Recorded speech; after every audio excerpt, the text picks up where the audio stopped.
hello, and thank you to be with us on this second panel discussion today. Veton Suroi wanted to be with us, but from private reasons he had to leave for the United States, so he apologized. And we are very happy that we have Florina Duli with us. So we are not Elke, Schmitter and me alone without Veton Suroi, but now three ladies will, I hope, drive this discussion in a way that I hope will interest you. There are some few words about our idea, what this panel discussion is about. The idea came from one conversation between Veton, Nezirai and me about which issues move and interest people in the Balkans most. And we have found that this is the corruption of the economical and political elites. So everybody that yesterday was in theater and saw the piece of Veton Nezirai could see that corruption was very big theme there. And we wonder if there are journalistic and literary and other forms of discourses who deal with these issues, because this experience of citizens on the Balkans, that there is no transparency in the work of political and economical elites, is very, very deep. And we thought, okay, let us try to make a panel discussion and maybe afterwards projects about this issue. We don't know if we in the future will make similar panel discussions in another towns and other regions of Balkans, because we are convinced that the corruption is a really huge issue. And after that we asked us if it's only Southeastern problem or it is common European problem, because there are some indicators and some possibilities to see that also in other countries in Europe, not only on the Balkans, are similar problems to see and to remark. And we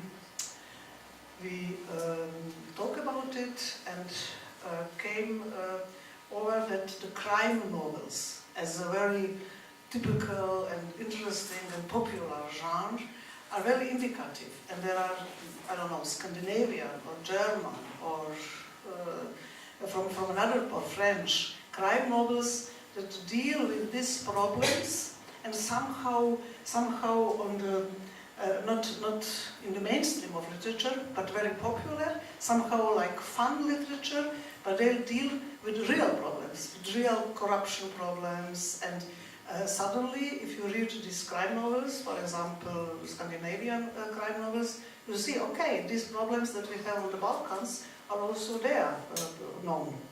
And that was the initial idea to speak about these issues. That is a very huge problem, corruption, so we wanted to make it from different sides. From basic side, it will be Elke Schmitter to speak about trust and confidence as a basic emotions, basic philosophical ideas also. Then with us is, you have to make me because of biography. Yes, with us is Florina Duli. And I will now introduce our panel. Florina Duli is the Executive Director of the Kosovo Stability Initiative, a Kosovo think tank. She has almost 30 years of diverse experiences in international development, good governance, policy reform, social policy and dialogue, including human rights and teaching. Florina served as a political and policy advisor of the UN mission in Kosovo on social, education and health policies. In addition, Florina was involved directly in the establishment of the Kosovo Parliament and has served as a political advisor to the Kosovo's first Speaker of the Parliament. Her other engagements involved a project about children too. She received a gallantry award from Her Royal Princess Anne for her work during refugee crisis. So she's really someone who dealt very concrete on these problems, how to solve them. Authors and our crime novel authors, or Yeton yesterday with his theater text, show problem, but not obviously solve it. But politicians try to do it. And Elke Schmitter, she is a German author and journalist. She studied philosophy in Munich and lives in Berlin and works in Hamburg. So she is all over Germany active. And she wrote some novels. One of them is also translated in Croatian, so you can read it if you understand Croatian and Serbian, and in 20 languages. It's named Mrs. Sartoris. Then another novels, poetry, essays, and very many journalistic works. So she was redactor-in-chief of Taz in Germany and redactor of culture, redaction of Spiegel in Germany. So she's really common with literary aspects of our problem, but also journalistic aspects and also philosophical. So he will make a presentation, I think, in this philosophical way. But it is something very interesting in her biography. It is supposed, and Elke never said if it is true, that he wrote crime novels under pseudonym. And there is a great secret of German literature. Who wrote those crime novels? So I don't believe that she will tell us if it is true or not. But there is this gossip in German literature world that she and the German author Veit Heinichen together wrote novels under pseudonym Viola Schatten. And that's interesting for us because that were key novels about high society and cultural society in Frankfurt in 80s. Okay, she made like this, maybe she was one of them. But it's interesting that Veit Heinichen, they are today very famous author of crime novels, and eventually Elke Schmitter together choose this form of crime novel to tell some things. So crime novel is sometimes a form to tell some things that authors cannot tell in another way, I think. Maybe you can, after in discussion, tell us something about it. And Veit Heinichen, we invited him to be with us, but he also apologized, he has another terms. He's crime novel author who writes in Trieste, and in Trieste, that is the place where Western and Mediterranean political and also corrupt structures meet Balkan corrupt structures. So Trieste is very interesting place for crime stories because there are really concrete crime things there to investigate, and he make huge research, and then he write his novels about connections between Balkan mafia and European mafia. So it's really interesting. But we will speak later about it. So that is a small introduction about our idea. You can see that it is very ambitious, because to speak about corruption, it means in Balkans to speak about really main problem of these states.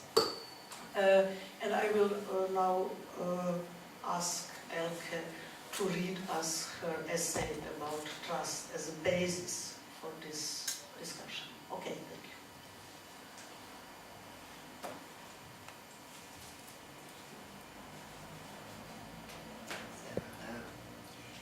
Trust, is that okay with this? All right. Trust increasingly be on my mind over the past few years, maybe is something of no discernible substance and imperceptible by our senses, lays the ground for what we call communication. You are all listening to me, I hope, because you think that you will somehow benefit from the things you hear.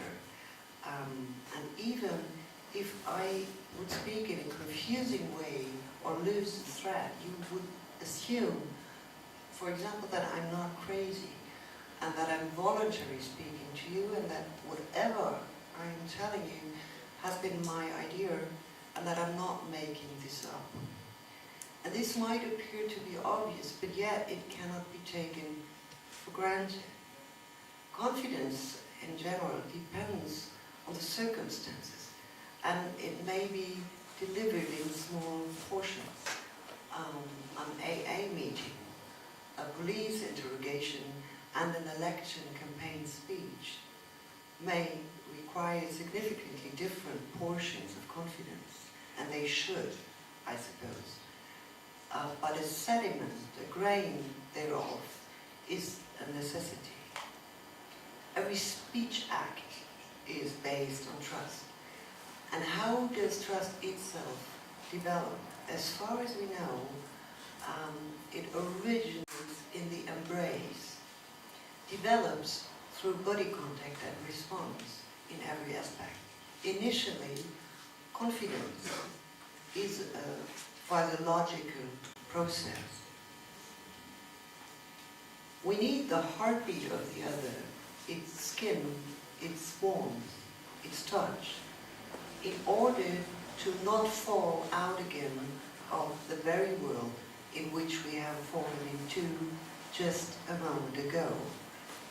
If this sort of bodily echo, if this kind of resonance is missing in the very beginning of a lifetime, during the first weeks and months, then, and we know this from atrocious experiments as well as medical case studies, then the living being called human will wither or even die, and many other living beings would not survive either.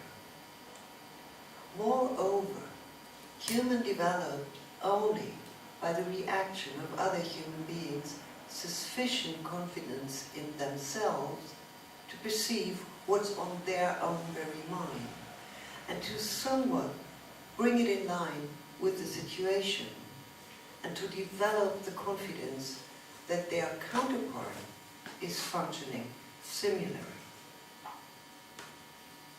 Even the forming of thoughts, even a monologue, requires confidence.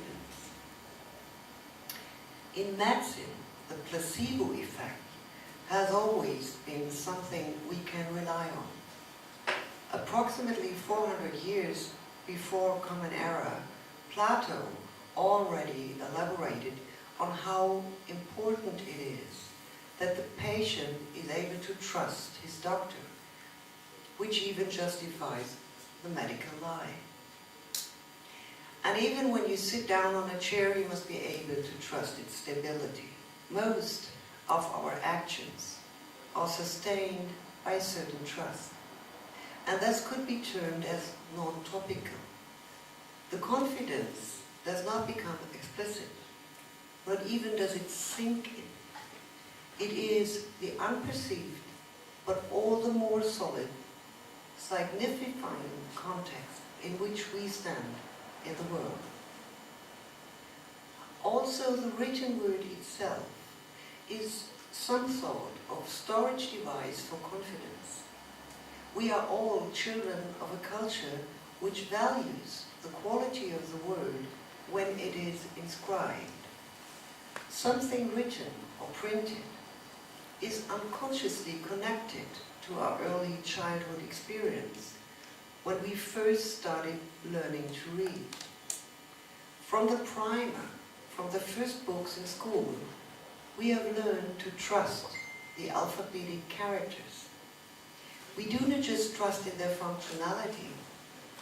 We were educated to believe that what they say about the world is true. It actually takes an effort to misbelieve. The way in which we speak, the grammar of our language, is fundamentally connected to the idea of credibility. And our most spoken European languages are somehow very trustful and inconcrete at the same time, per grammar. If I say, for example, that Prishtina is the capital of Kosovo with an impressive theatre scene, and that it was raining here yesterday night, these few harmless statements entail a mixture of proven facts and subjective opinions. We can agree upon this capital thing as, of course, about the theatre scene, especially on this weekend. Nevertheless, if I would be Native American, living in Northern California and speaking Eastern Pomo, I would not be able to confirm the simple fact that it was raining yesterday night. Instead, I would have to select one of 4 grammatical possibilities to say it was raining. I would have to differentiate if I had physically experienced the rain, 1, or if I just observed it, 2, or assumed that it must have rained because, for example, I saw people with an umbrella entering my hotel room, 3. Or I would have to choose the 4th alternative, that I have been told by someone about the rain.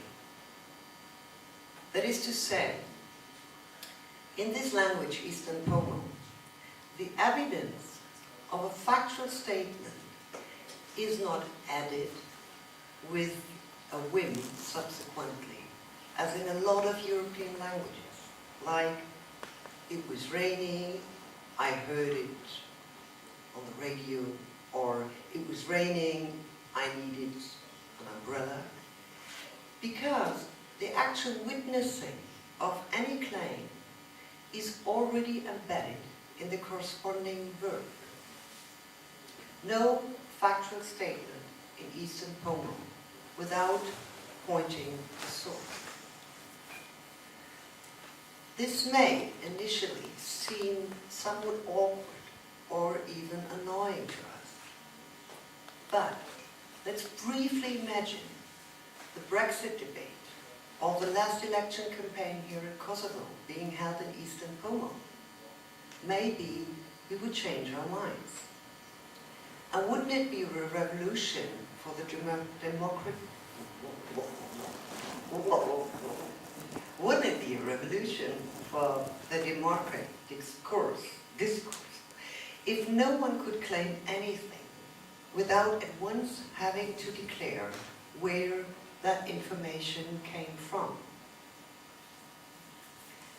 Basically, we grown-ups know, although we might not always be aware of it, that we emotionally depend on our trust in other people. If someone has completely lost his emotional confidence in other human beings, this person must get by with the animal kingdom or with God.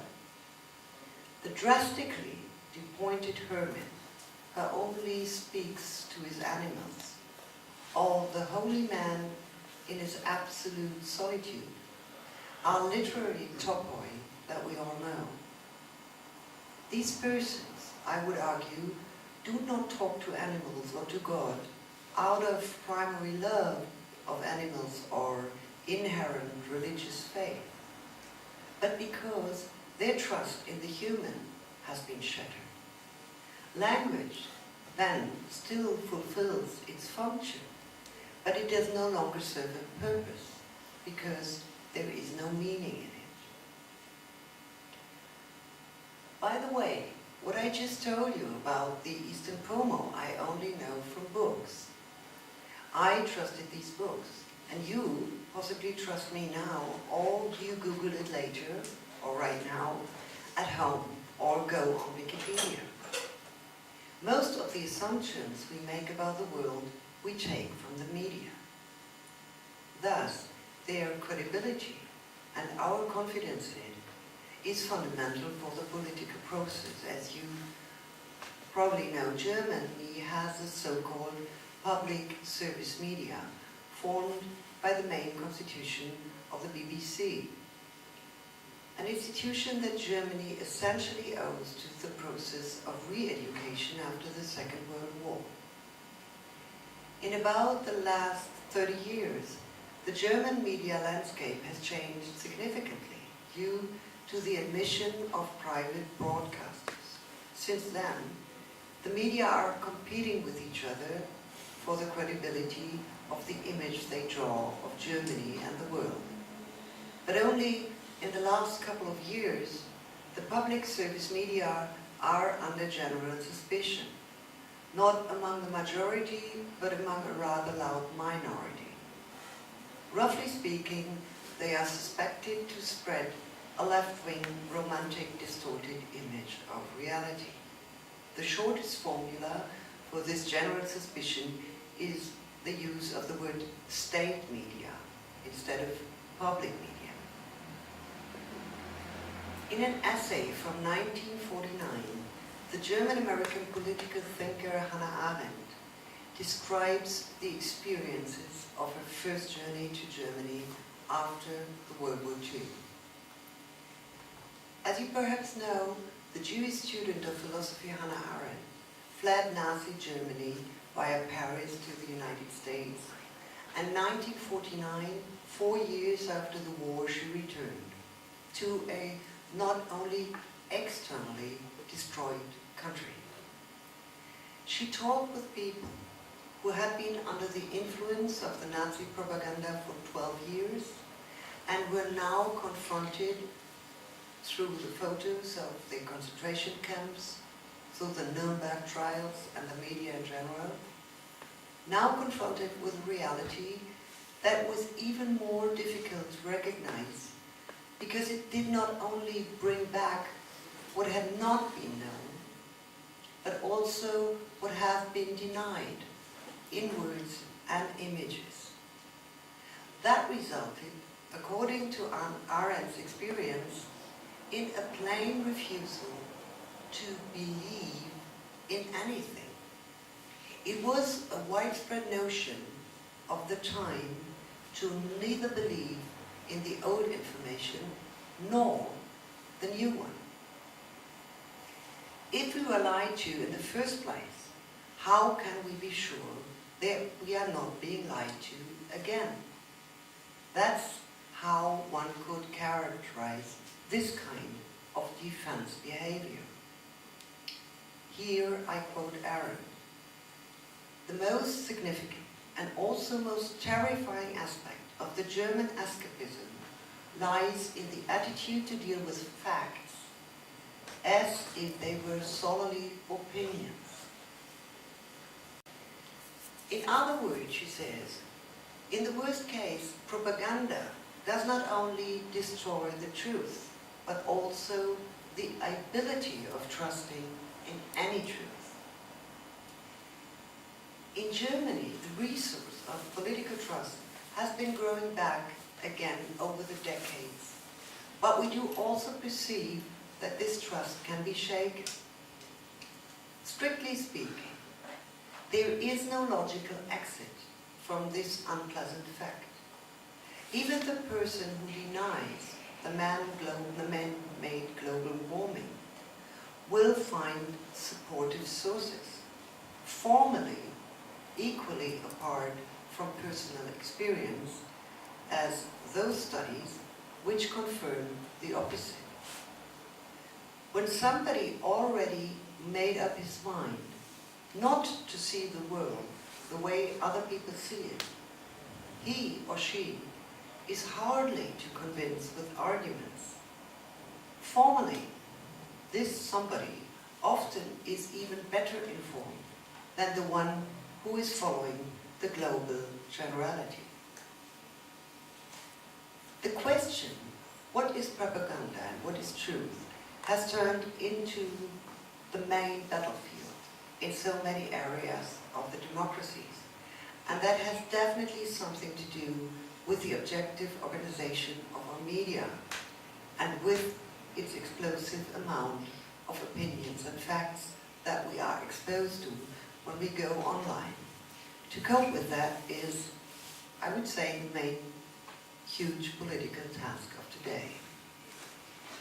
On the other hand, I'm sure that a lot of what I have said now is very much characterized through my upbringing in Western Germany, with all its special struggle with political confidence through the past, and on the other hand, with its almost unshakable confidence in its more than less uncorrupt and reliable political system.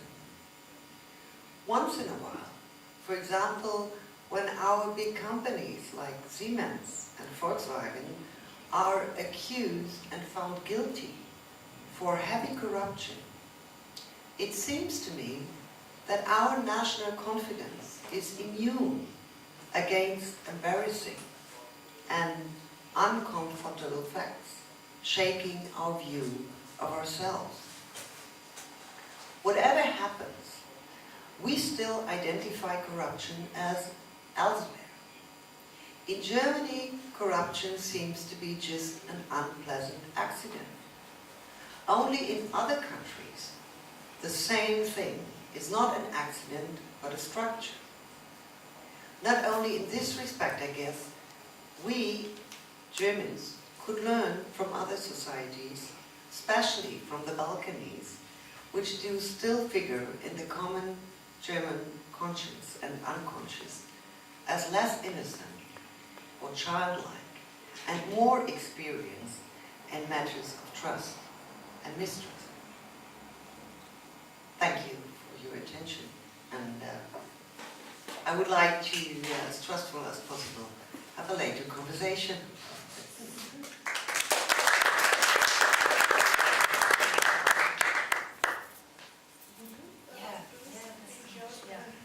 I actually realized that I'm supposed to fill in for Lepon's story, and I'm not definitely going to fill in his shoes or no, I'm joking.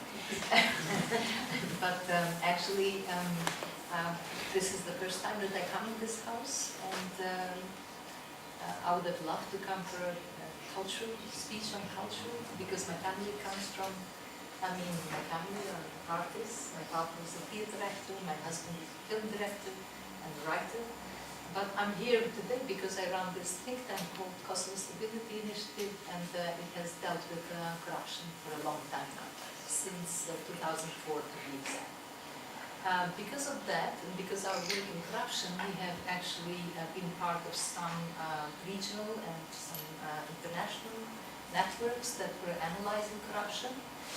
One of them is actually going, an ongoing, led by Croatians, initiative that looks at social accountability for the Western Balkan countries, not only Kosovo, and our findings will be fed into the country report this year. The biggest, actually, network that we were part of from 2012 and 2017 was this project called Anticorp, which brought together many scholars. It was made by 20 research groups from Kefti School of Governance to Transparency International. Our organization was very honored to be part of it. Most of the people that were involved in this group were actually really world-known scholars, actually inquiring and researching about corruption, which had a lot of accumulated knowledge about corruption. And it was all so exciting because we were going to revisit all the policies of the EU that are employed, especially by the EU, in fighting corruption. We were actually going to examine what instruments are good and bad in given different contexts to fight corruption. Basically, we examined, for example, one of the instruments is a darling of the EU and other multilaterals or bilaterals, that is arresting ministers, prime ministers, and this was really very much employed by the Romanians, and according to Romanian scholars, it actually didn't have much effect, because Romania is although it has tried over 20 ministers, it is no less correct than it has been before that.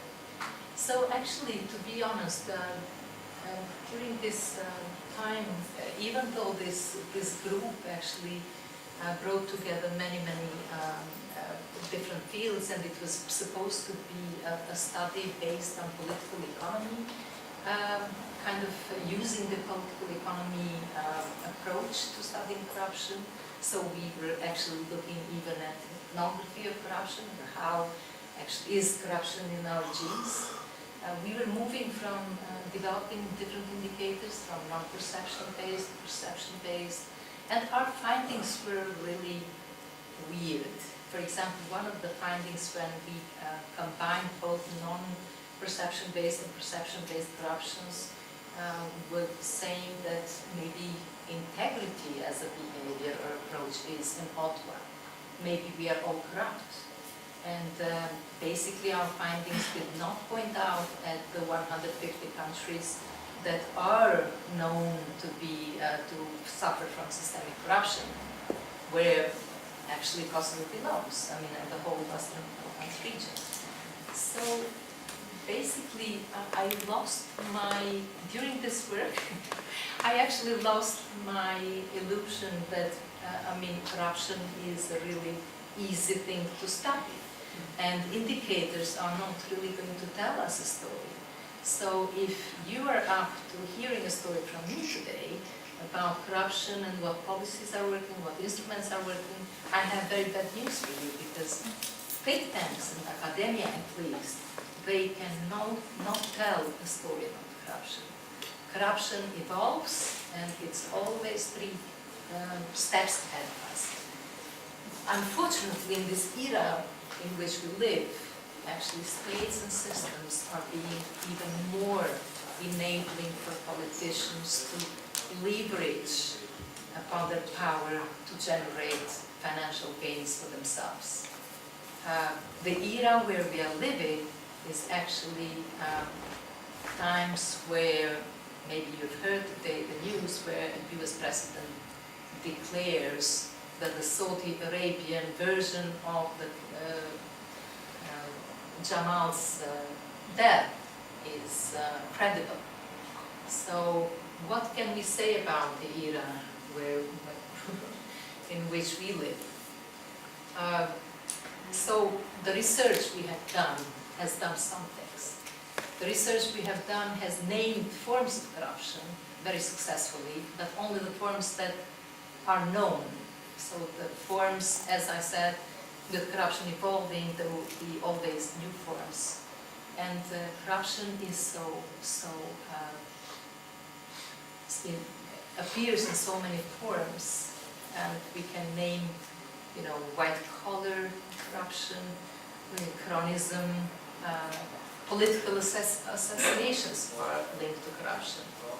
So, I think that the forms of corruption are so incredibly creative that they surpass the talent for fiction, at least local one.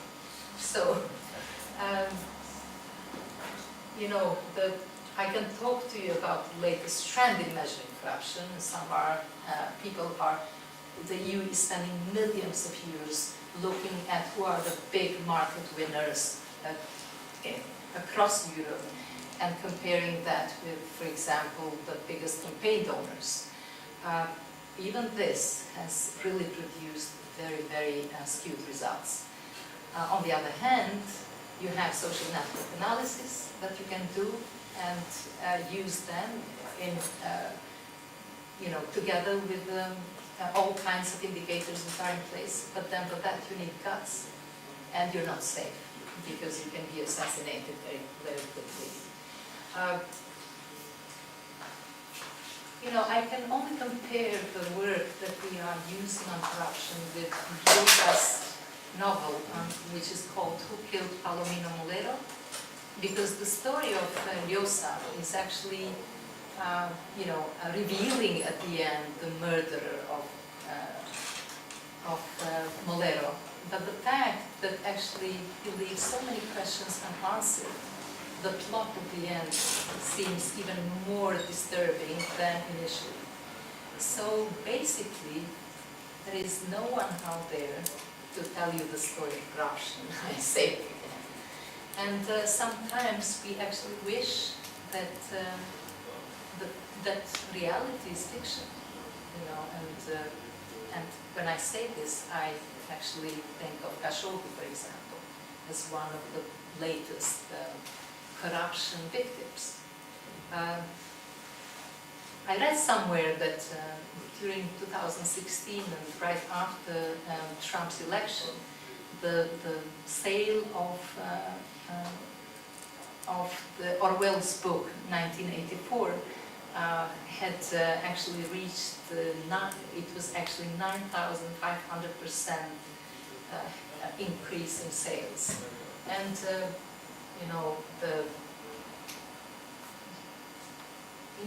our reality of corruption, and not only, when I talk about corruption, I don't talk about corruption in Kosovo, I talk about corruption globally. We are not worse than anyone else. I think we are as worse as the system allows us to be, and we have no values to actually look up to, which we had in the past, and we have lost it. So our reality may only actually compare with Shakespeare's Macbeth, and the plot has always been the same. Basically, Macbeth kills the good king to hold on to power, to gain power, and then continues killing to hold on to power. The plot has never changed. It's the same.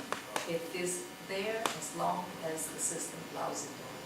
We are not actually looking at brighter days to come, so I'm sorry that I'm ending up my presentation on such a gloomy note. Thanks.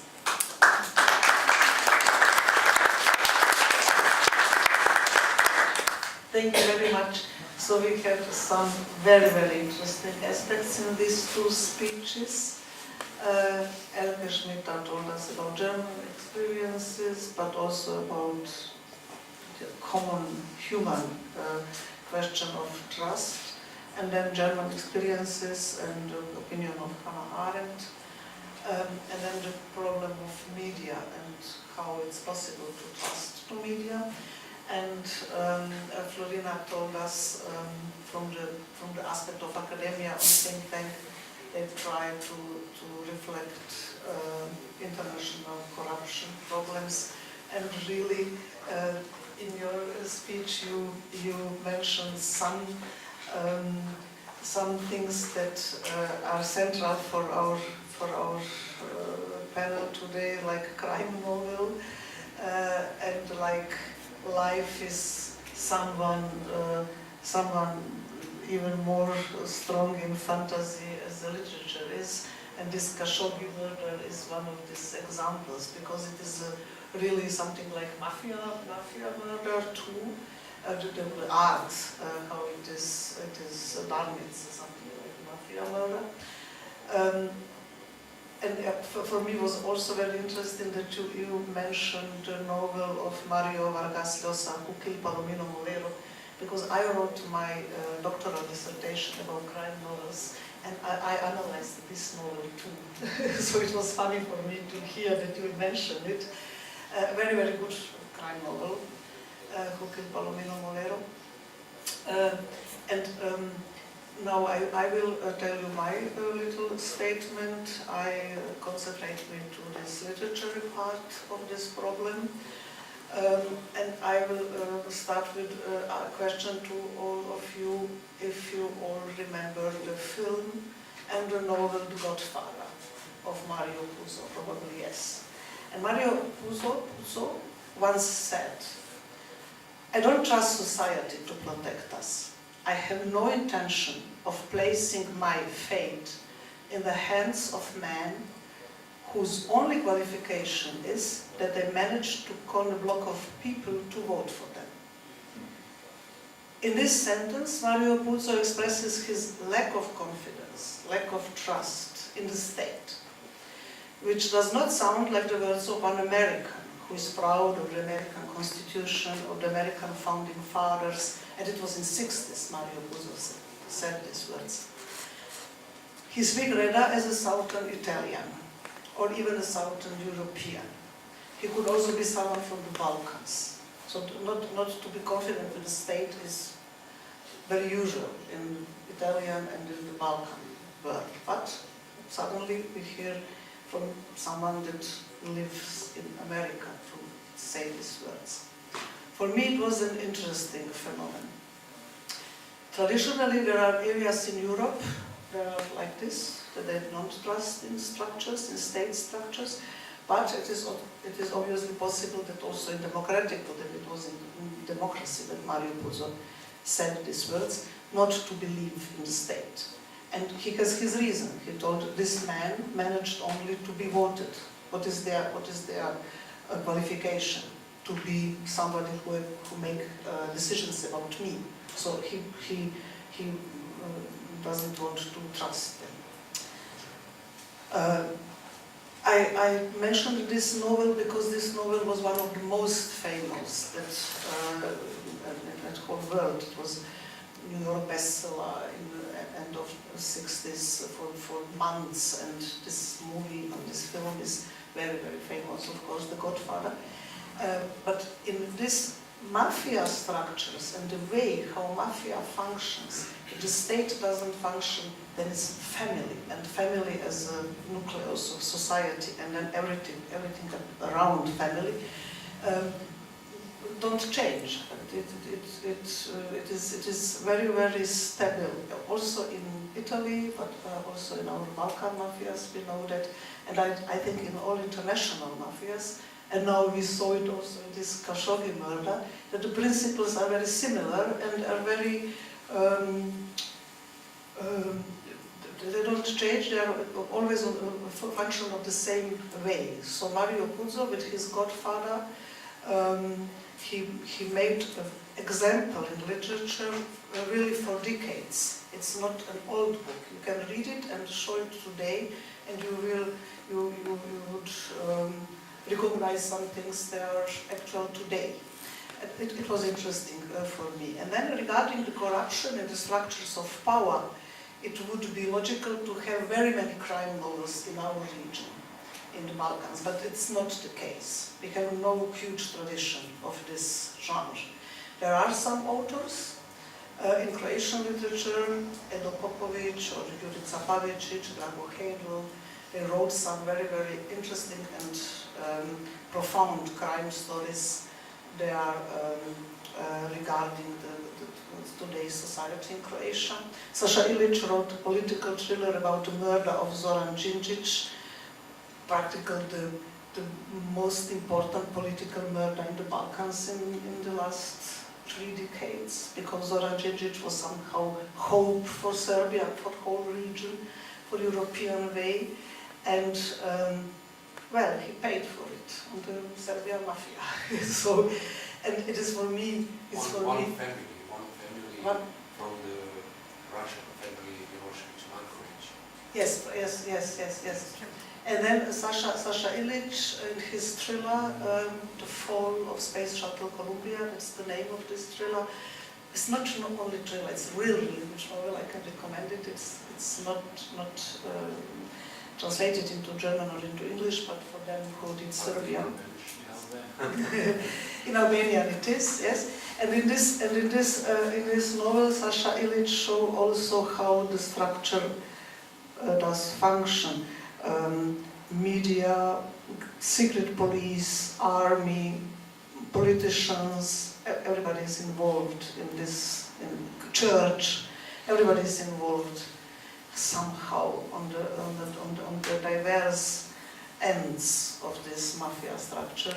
And so as a crucial thing, on the end you have this murder. And till today it's not solved. Officially it's not solved. The most important murder in the last 3 decades on the Balkans is not solved. And that was the way to make literally answer to this question. So it is interesting that there are some very good novels in Croatian and Serbian literature about these issues, and they very often use this structure of classical crime novel or thriller. But that is also somehow dangerous, because for public, if you say it's thriller or crime novel, it's suddenly fun literature, you know, it's not serious. But sometimes the most important problems are really spoken in these genres. So it's interesting to see it. And also it is the question, then if we look in European bookstores, then we can see that the half of belletristic are thrillers and crime novels. So we can ask you, if we have this experience, okay, maybe all the problems that other people don't see are there. So we heard from Elke Schmitter that the Germans even don't believe they are corrupt, and if they hear about Siemens and Volkswagen, then they are a little bit unhappy, but in the end they don't believe they are corrupt. But if we look in the libraries or in the bookshops in Germany, there are so many crime novels, something is maybe not good in Germany. I don't know if that is an indicator. Yes, I guess. In Germany, meanwhile, every city and every region has own crime novels, and there are small problems. So real estate mafia, construction industry mafia, so local problems. Yes, small problems. Corrupt local politicians. In my city in Germany, Münster, we have also our crime novel writer.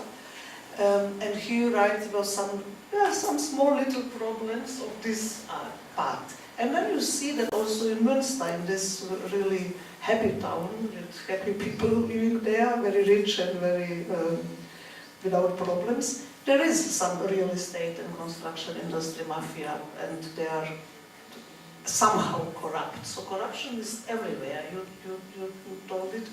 That is common problem of all of us, but in some countries it is really a huge problem, like in the Balkans, and in some countries it's not so visible, but there is also there. So in my opinion, crime novels are very important genre, but they show that maybe everybody knows Stieg Larsson, this Scandinavian author, who was very leftist and who wrote about problems of right-wing extremism in Scandinavia, and he knows these problems. He described it also in his novels, and also in movies they made after his novels. And for many of us, maybe it seems like fantasy. But now we see really how it does function with right-wing extremism, also in Scandinavia. And maybe this author knew more than we in this moment. So he was in his analysis, in his crime novels, he was somehow avant-gardistic. Another example how crime novels were avant-gardistic. 15 years ago, Italian crime novelist Andrea Camilleri, in his novel The Cold Smile of the Sea, described the problem that arises in southern Italy with the illegal immigrants. 15 years ago, and he described it. His commissario Montalbano collides while swimming with a dead body in the sea, and then it turns out that there is huge problem with illegal immigration, and it's a typical crime novel. And although Camilleri is very, very popular all over Europe, there are also TV series. Nobody took it problem as real, but it was 15 years ago, and he described in his novel as a mass problem in southern Italy, illegal immigration. And now in the last 3 years in Western Europe, we are very surprised about huge problem with immigrants. But this crime novel author described it 15 years ago. So it is and it was a very popular novel. In all libraries in Germany, you can take this novel in German. But nobody take it for serious, because it is in this genre. For me, it is interesting moment. In the countries of Balkans, it is a mixture between these corruption problems and post-war problems, because we have a war in former Yugoslavia, so that is the mixture between these post-war problems. We saw it also yesterday in this piece of Yeton, that this hero issue is mixed with corrupt issues.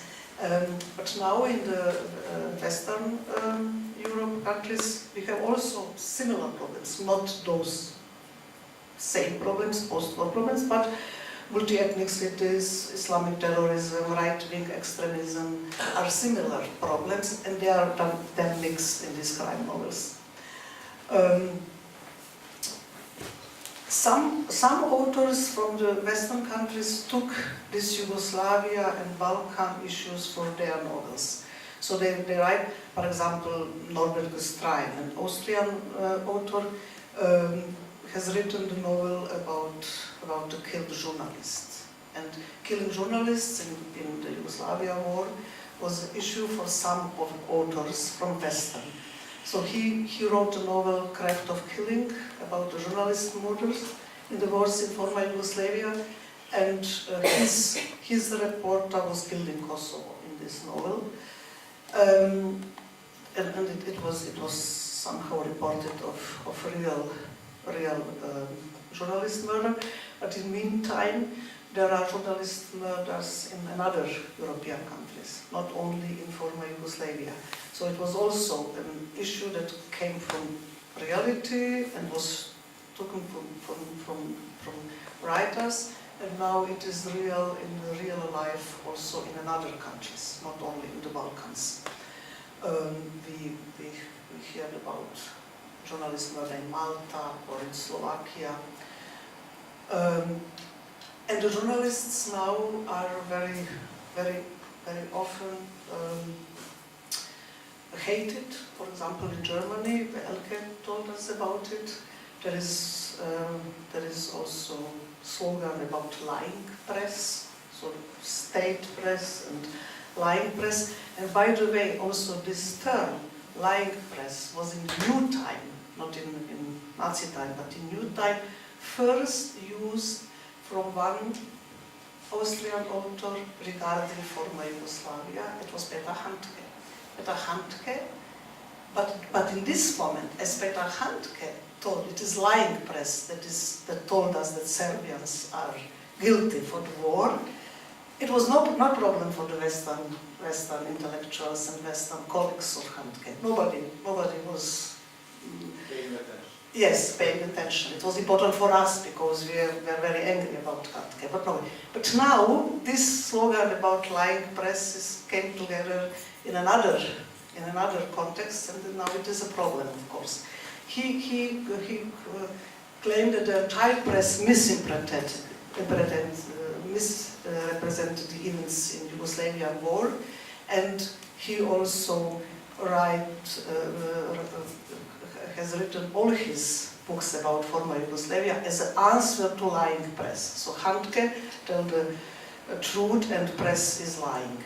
It was his thesis, and it's for me also interesting that former Yugoslavia is very often important issue, but it is remarkable years after, not immediately this moment.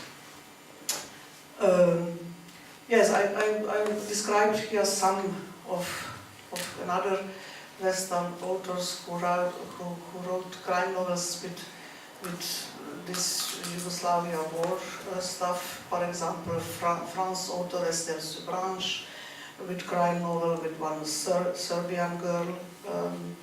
Then Leonard Seidel in Germany, he wrote with one Bosnian refugee who was from Srebrenica.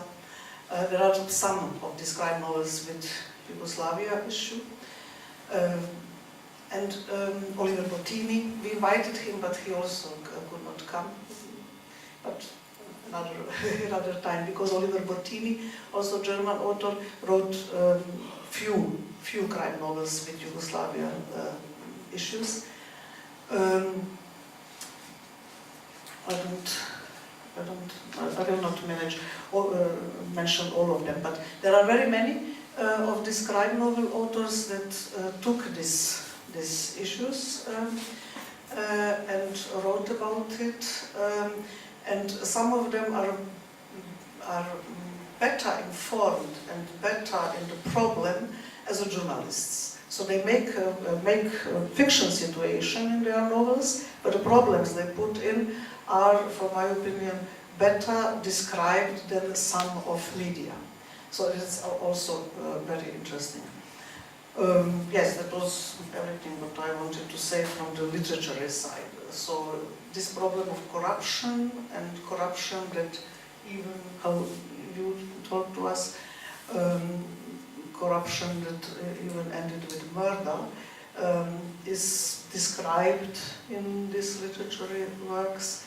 And we see that reality and fantasy are always very mixed up, so that you cannot make difference between them. Thank you.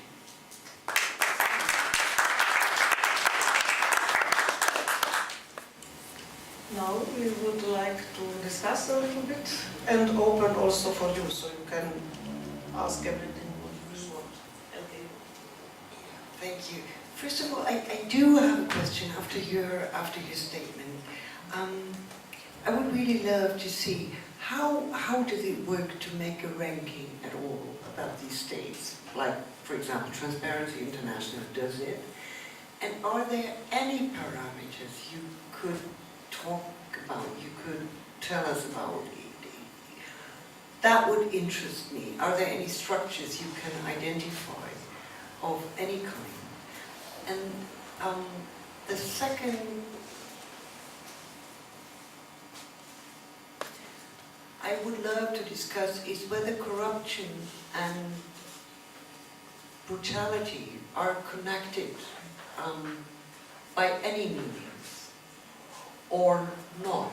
Because after all, I'd say, just for the fun of it, we could describe corruption also as very smart behavior in a system where you decide that your loyalties are different than expected.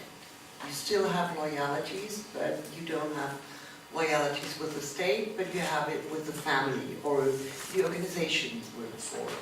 So just to make this move, think about these people and consider how much societies would benefit if we could integrate this smartness, this intelligence, this energy, and this management skills into the society would be great. And if I understood you properly, you said we are not talking about bad people or good people. We are talking about the human condition acting in different systems. So I would love to hear something more about your experience with that.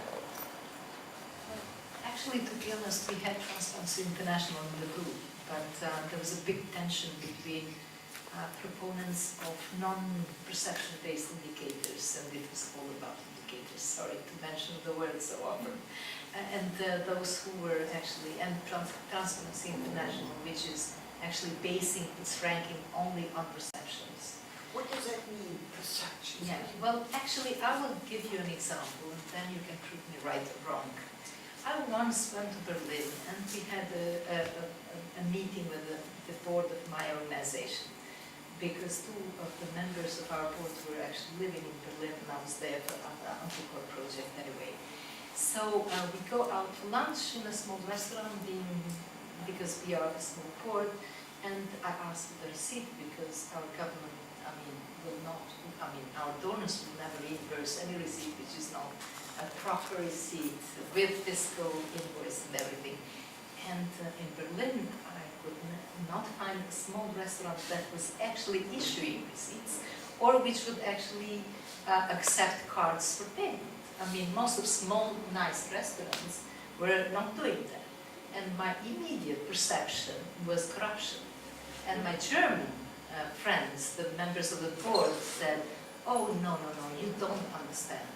This is German system, we declare our tax, it's an estimate, they don't lie, the government doesn't lie. And then in the evening I go there, a Kosovo has a small restaurant, buys us a drink, and I said, what is this story about bank, that you don't have, I can't pay my card. He said, it's corruption, we are hiding taxes. It's very simple. So actually this is what I'm talking about when I talk about perception of corruption. If Transparency International was not the most prominent index of corruption, we could have had a very, very different ranking of the world in terms of corruption.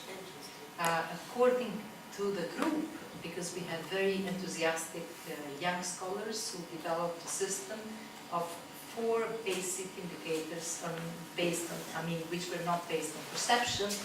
Actually, to be honest, there was one land in Germany. London was actually one part of London, and they were actually leading in terms of corrupt places in the world. So it's all about, not perception, it's all about what actually measures do you use to actually make a ranking. But I think ranking, what I've learned from this is that rankings do not matter at all. What is important is how much actually corruption interferes and has an impact on the quality of our life as citizens. And probably you feel it less in Germany than we do here. And how does this connect to brutality or to force? Well, actually, then it's basically the scope of corruption that interferes with the bigger the corruption is, the more powerful the people involved in corruption are, the more there is at stake, and then comes brutality. If I make any sense. Now, this idea that that came in my head during it was spoken. I have heard discussion on the Frankfurt Book Fair. It was Daniel Bax, redactor, and one Austrian and another German guy. They have new books about right-wing problems in Austria and Germany. And discussion was 1 hour on the Frankfurt Book Fair. And the Austrian guy told the whole time, I'm speaking from your future, because in Austria it's right-wing now on parliament. And he told, the problem of media is they speak very many about refugees, all these discussions of evening are about it, and not about taxes and Steuerflucht. I don't know how to tell it in English. Tax evasion. And this guy, now I remember, because you told that, this guy told that this is a so huge problem. There are millions.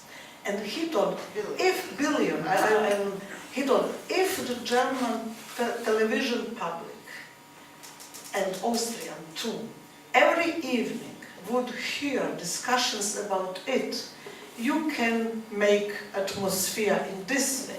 But now the atmosphere is in the way refugees are problem, Islamic things is problem, burqa is problem. But if they really know how many money is going with taxes, then the atmosphere, political atmosphere, also voting, everything would change. So I was so surprised because I know that there are some tax people that don't pay. But this guy told some, I forgot because for me these numbers don't mean anything. But that was something enormous. So it is that but perception in Germany, everybody, me and you, maybe too, and other Germans here, is not like this. We don't believe that it's like this. But this guy told that there are so many tax crimes in Germany that it is unbelievable. Tax or text? And I'm okay. No, this was actually what I was one of my questions. Okay.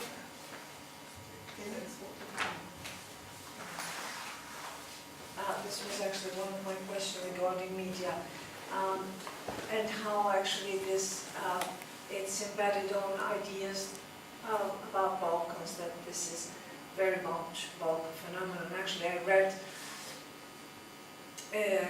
several years ago in a book by a Croatian anthropologist in the 60s that she says how the idea of corruption came with the end of Ottoman Empire,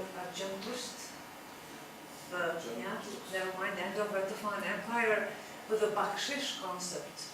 And how this actually, by this elite of young Ottomans in power, how they actually installed this idea of bakshish and then the corruption.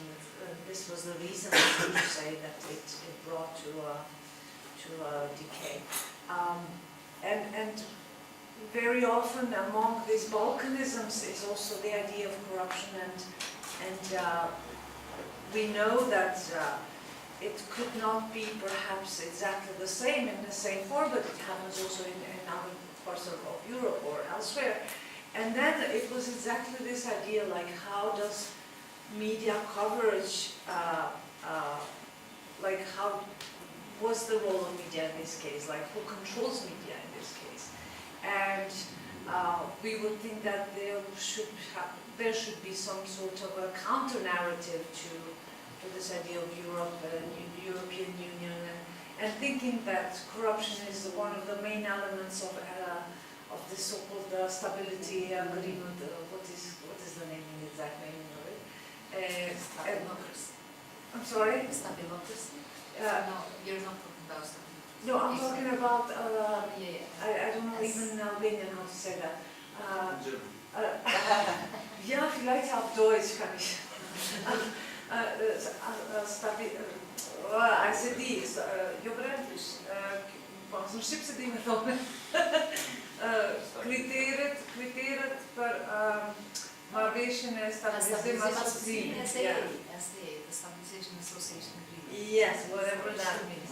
But I know that we were put to test in regards to corruption. So, to cut it short, I just would want to hear from the three of you, coming from different political contexts, about this link to media. Yes. One more thing. A journalist just actually sent me an article that he just wrote about this.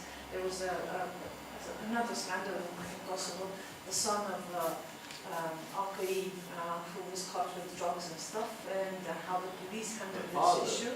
The son of the guy who was called I.Gj. And then he juxtaposed this case to a case in Switzerland of the son of the finance minister, and how the Swiss media, but also the justice system, immediately dealt with it, not caring about whose son he is, some sort of a right and wrong approach. But I just didn't get it. What kind of answer? I'm sorry. No. What kind of answer do you expect? What was the question focused? I'm sorry. If I will be able to formulate it correctly in a journalistic way, which I doubt, but what would be the role, or what is the role of media in covering these issues? Okay. If we assume that there's no such covering of issues because media in Europe are dealing a lot with issues that make people stay in power, like fear, like migrants and refugees, then if there is a counter-narrative to that, are there some sort of underground voices that talk about this issue? Because in Kosovo there are plenty of that, and media in Kosovo is also another corrupted aspect, which we are very resentful towards. And you have this portale, which I don't know if which are very much toxic, and the attention is more like, my assumption is that there's more people watch more and read more of these portalen rather than the mainstream media. So Okay. I just want to make a comparison. Thank you. So,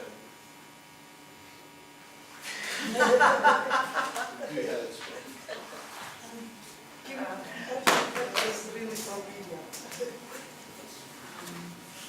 Yeah, after all, I say that to my experience, the German media in general are, perhaps you know more than me, but I'd say that corruption in the media is not the problem.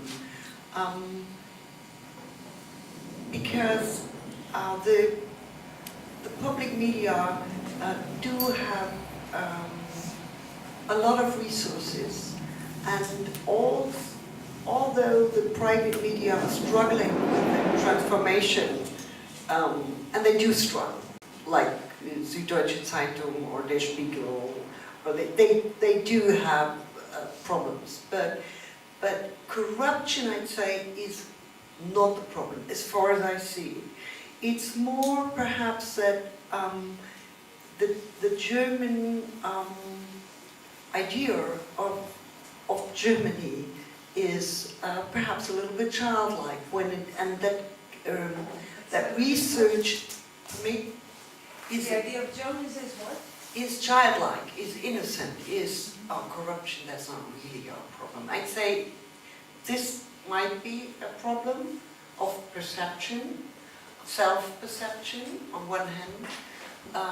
Second, of course, it's trivial, but it's true. It's a lot of work. It's really a lot of work. You need a lot of time. That what Alida said. For example, the writer who was supposed to be here, Veit Heineken, he wrote a novel about what was your topic yesterday night on the stage, which really impressed me a lot. I just wanted to mention this too. He was researching about organ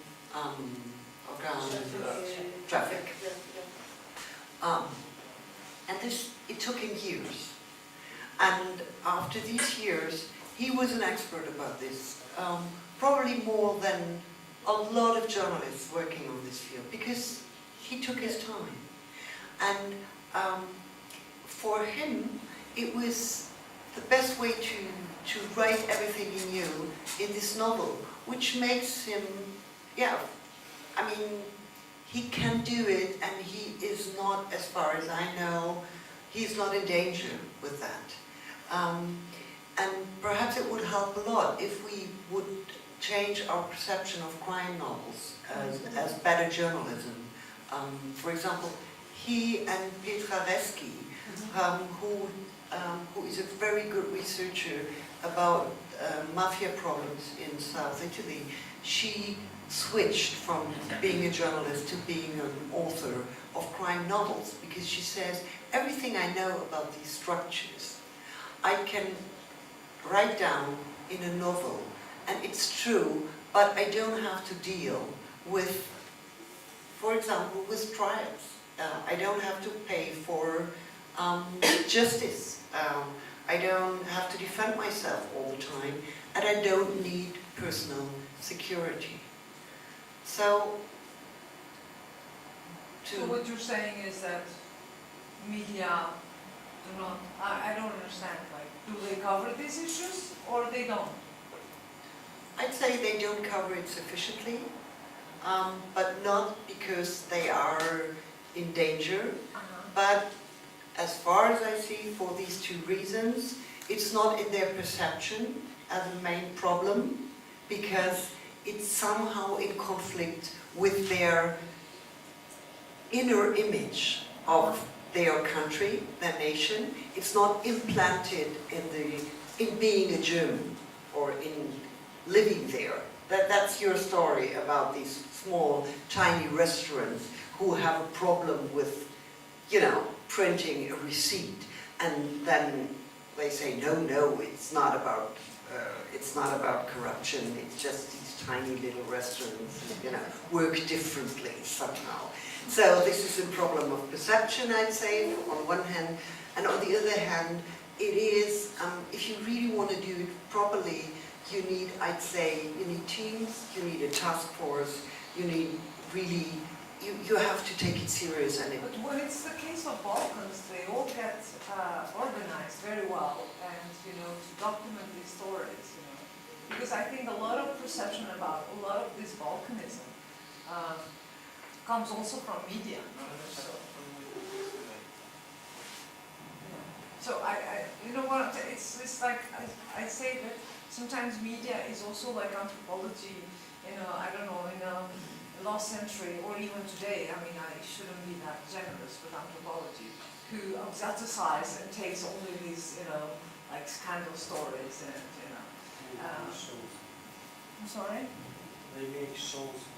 Yeah, I don't. I think they are very important. I don't disregard that, But I just would have been interesting to have more kind of spread. In terms of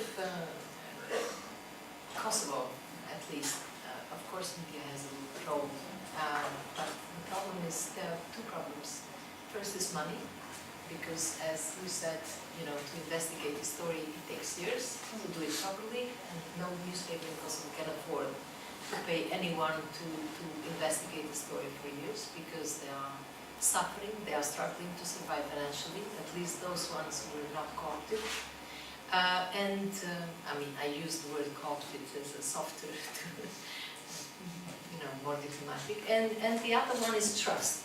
I mean, even if there is, for example, the case of Pronto, you may remember, I was part of the organization of protest, people went out in the street, knowing that, we knew that probably the information was served to the portal, to the newspaper outlet, in order, because it was part of the inter-party struggle for power. And they wanted to remove, PDK wanted to remove one of the players, so they give the newspaper the information in order to co-opt the public on their side. And we knowingly, we played along, because this is what you do. If something like that comes up, you can't be neutral to this phenomenon. So I think that trust has been really compromised here, even if, for example, you have a portal which comes out always with stories. You always think what is behind it, who is standing behind it, is it internal? And the other problem is, as I said, money. If you know, BIRM, for example, is swamped with money. Balkan Investigative Network, and they are the ones that lead in terms of investigative journalism.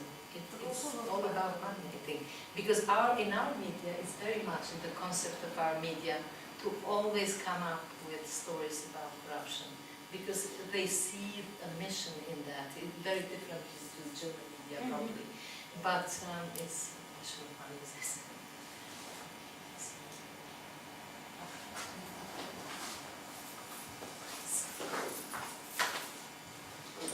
I have a question about the framework of corruption, how it is perceived and used, and how much corruption is really spread in Kosovo. It's more a question to you, how it's really spread in Kosovo, or how much is it also kind of selling point for organizations who work against corruptions and get money, selling point also for other European countries who have that cliché, the Balkans is a corrupt area, and when we get stories about corruption there, we like to hear it, so we finance it, and how much also that notion of the Balkans as a corrupt region destroys resources here, because when I'm only 24 hours here in Kosovo, and the first three people I met, two of them, the first sentence where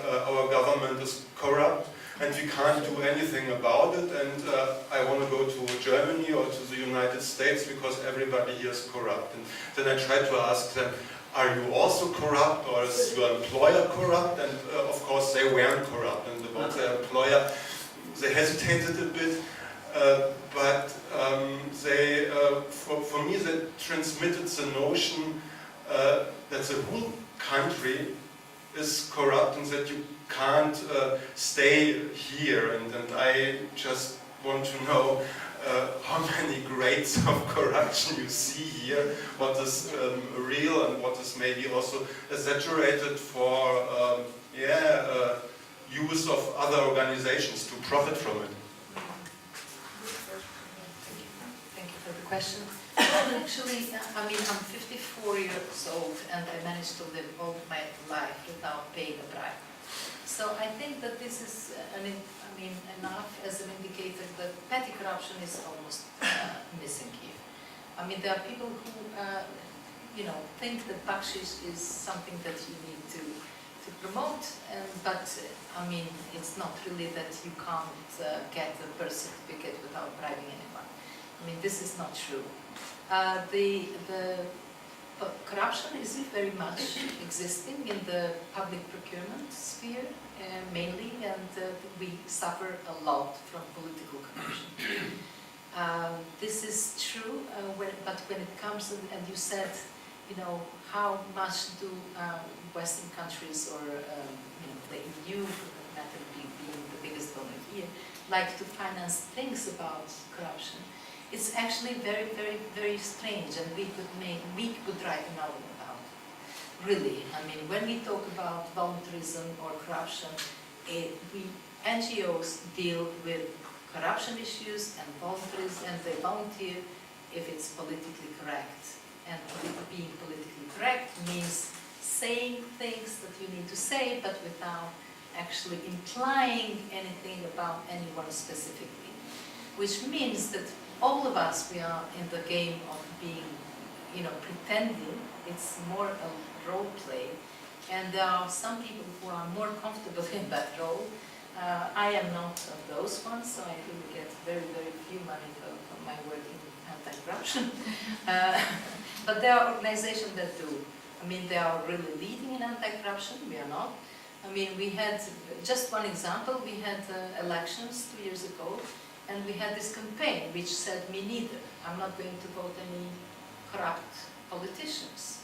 And it was every ambassador actually took a picture with this sign, me neither. But no one actually wanted to name even one corrupt politician, and we all know them, So this is the reality that we live.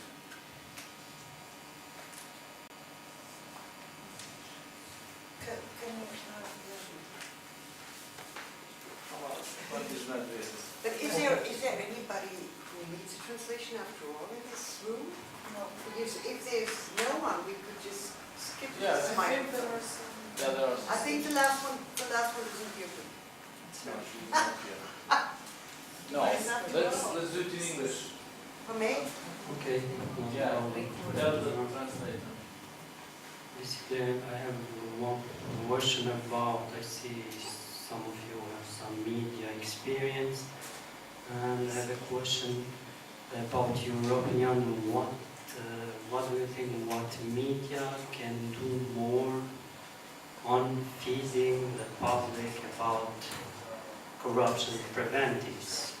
I see, for example, in Germany you mentioned that these Islamic burqa left right wings and things like that, but they don't cover these tax evasion issues. I mean, here in Kosovo, for example, there are some attempts from the media, but usually at the end of the day, you end up with some arrest of people in the very early stage, and most of them, they get acquittals in the court, let's say. I mean, and in this point, I see kind of, if I may say, favor of the media, because these kind of media, usually they are used by the politicians in order to discredit some political parties or politicians from the other parties, and they use the media to promote themselves or to discredit someone else. I mean, at this point, in my opinion, I see a favor of the media, because sometimes they are speak more than they should with the chroniques and things like that. And I just want to hear your opinion. What do you think that media can do more at this stage? When I say this stage, I mean to stop a bit not to report too ill about this kind of corruption. I mean, we have maybe people from Kosovo, they can know we had some high-profile cases with central bank governors, I think that when they were arrested, and most of the media, even public media, they were involved in making some recordings and things like that in the very early stages. Then, in the later stages, the guy, let's say, was acquitted, and this was not kind of, how to say, news for the public. I mean, the first news and the main news was when he was arrested. When he was released, it was not the news for the public at all. I mean, maybe you get my point. My question is, what media can do more in order to transmit to the public about the corruption affair, a real corruption affair? Thanks.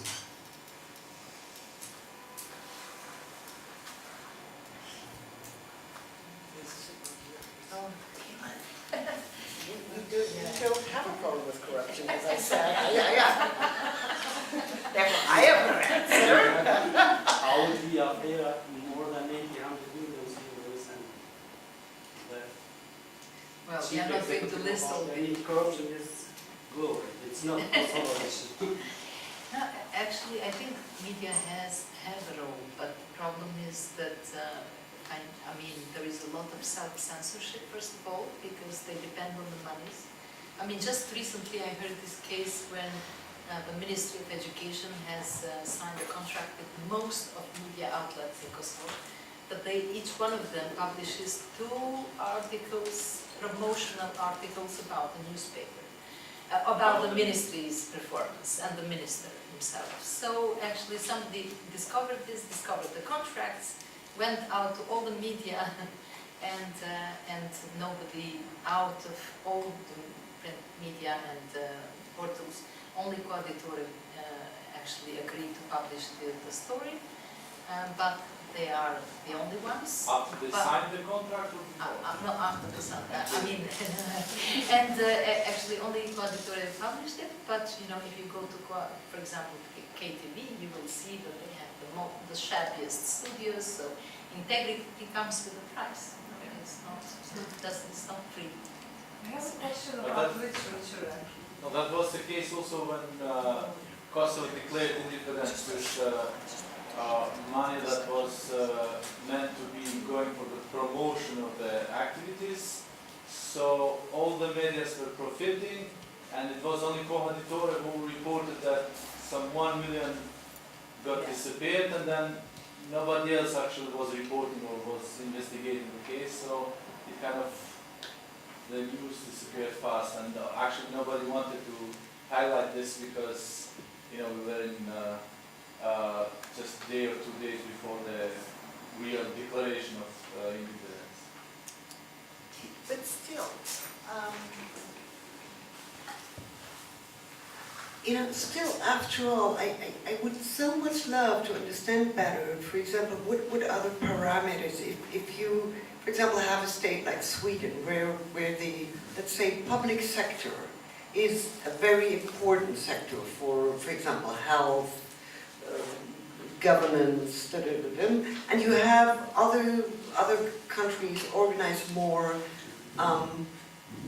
that a lot of these topics are more in private industries or private sectors. Is that, for example, a parameter? Would it be helpful to say, let's, for example, look at, perhaps it's not wise to strengthen up the public sector when it comes to the health system. Is that something you would say, or would you say, no, it's so complicated because it deals with tradition, with culture, with history, with the political system? Are there any parameters you could tell us?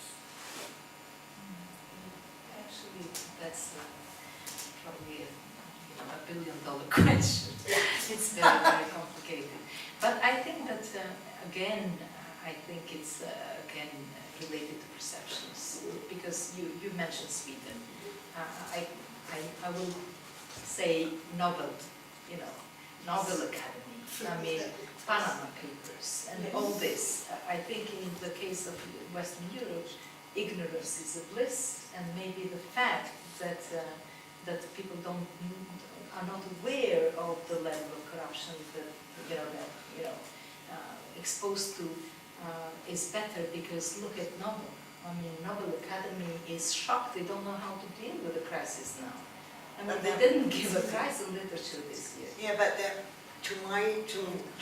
after all I know, it was not a problem of corruption in its small sense. It was a problem of integrity, of but money was not involved. Yes, they have this guy, this sexual complicated guy with his wife. With his wife, It's very simple. Yes, it's not so complicated. the wife, I forgot the name. She's a member of Academy, Yeah. and this guy, her husband, has some coffee shop or bar where all these prize people has lectures. That was also corruption. Ah, okay. Not only sexual stories, but also corruption. How I understand. I also treat even sexual violence, actually, even that is corruption in my wider okay. sense of the word. But corruption. that's, for example, Yeah. is something very important. Is in corruption, for me, intuitionally, I would say money is involved. Otherwise, I would talk about other phenomena, but not about corruption. Yeah. But you wouldn't say so. Actually, I understand corruption in a much more wider sense Okay. than only gaining money. It's also power, benefits, position. Yeah. And the Sweden Academy was they have really also deals with the Academy to have in this, I don't know, he has a restaurant or something, and there were the readings, and it was paid with many money, so they had mixture. It was terrible, really. And it is, during your speaking, I think, yes, a diesel affair, or all European countries, Schröder, then all European countries wanted now to make another CO2 mission, but the poor SPD ministry, Svenja Schulze, was on telephone with Merkel, and it was not allowed to sign it, because German auto industry is so strong. It's not possible to make some deals. They are so strong. Germany is the only country in the world without speed limit because of this political thing, because of auto industry. That is corruption in, I don't know in which sense. If they pay, if they make pressure, if they make pressure in the sense, Mercedes, that okay, then we transmit our factories in China. Ah, okay. We will not do speed limit because of unemployment, but it is somehow corruption. So, but in our German eyes, because I live also in Germany, everything is okay, diesel affair, and no speed limit, only country in the world. What is obvious that speed limit is better for environment, for security. But we have no speed limit, and so. And for me also, because I'm German socialized, it's normal. But if I hear somebody from abroad, I think, oh, this is German socialization. German opinion is not the only one. So it's really a problem that the Western European countries see them as a... But you wanted to say something. Yeah, I just wanted to know the corruption ranking, the global corruption ranking, but you would give after your researches, and where the Western Europe countries would be placed there. Because I mean, I lived a bit in southern Italy and I did some research on Cosa Nostra there, and on Cosa Nostra I could work quite good there in southern Italy because people talk.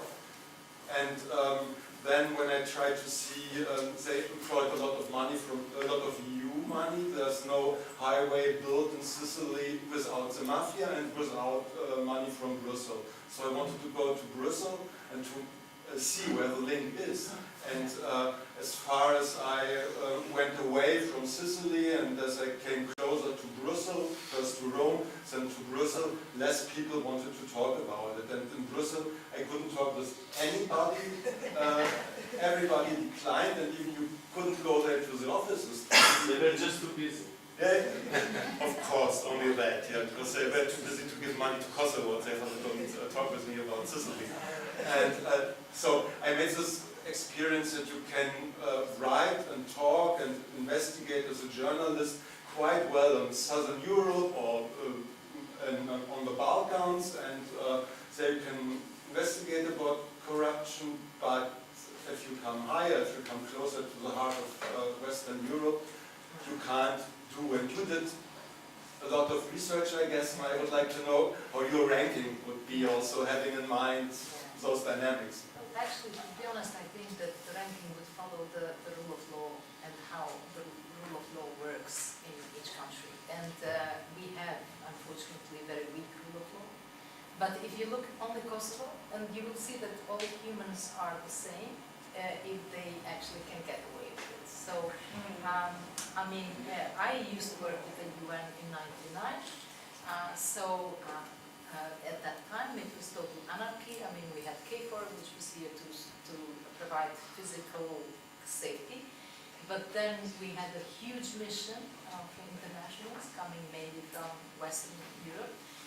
Corruption was at its peak because everything was done in cash. We didn't have a banking system, we didn't have rule of law, we didn't have courts, we didn't have police, investigation. All these systems were being built by the UN. In the meantime, there are sharks in the UN, who, for example, we had this, talking about Germany, I'll mention a German example, sorry. Actually we had this case where a person who forged his PhDs, free, a German with a Nigerian passport, was head of our reconstruction pillar, not reconstruction pillar, the economy and energy department, which was ministry. He disappeared, with about 1 billion Deutschmark at that time. Joe Truschler, coming from a very good German family, apparently. Joe Truschler was actually, I used to work with, I knew the guy, very sophisticated guy. He's my uncle, he's a nice person. You can make a film. He was really, like if you have seen Catch Me If You Can, he's that type of character. He was using very sophisticated devices, very smart. He had only completed primary education. And he was only caught when he actually transferred 5 million Deutschmark to his father's account in Gibraltar. Otherwise, he actually went to jail for the 5 million. In the meantime, the whole investment which went to our Kosovo A, which was actually our power plant, was disappeared in, how do you call it, when the